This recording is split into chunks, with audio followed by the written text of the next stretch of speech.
Second phalanx of third finger. এই phalanx থেকে মনুষ্য জীবনের জাতক বা জাতিকার পাওয়ার লেভেলটা দেখা হয়ে থাকে। এই পাওয়ার লেভেলটা অত্যাধিক সুন্দর হতে হয়, কারণ আমরা যে পৃথিবীতে থাকি সেই পৃথিবীটাই পুরোটাই যুদ্ধক্ষেত্র। তো এক একজন জাতক বা জাতিকা তার কতটা পাওয়ার, সে তার সেই পাওয়ার দিয়ে সে জীবনকে কতটা আরও বৃদ্ধির দিকে এগিয়ে নিয়ে যেতে পারবে, সেটাই দেখা হয়ে থাকে।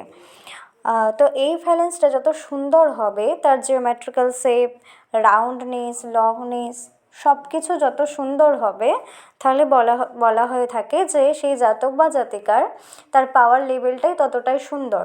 তার নিজের সেই নেতৃত্ব করার ক্ষমতাটা খুব ভালো থাকবে, সে সবাইকে দিয়ে সব কিছু কাজ করিয়ে নিতে পারবে বা কাজ করাতে পারবে, তার সেই ক্ষমতা থাকবে। আর যদি এর বিপরীত হয়, তাহলে সেক্ষেত্রে তার বিপরীত ফল হবে, খারাপ ফল হয়ে থাকে।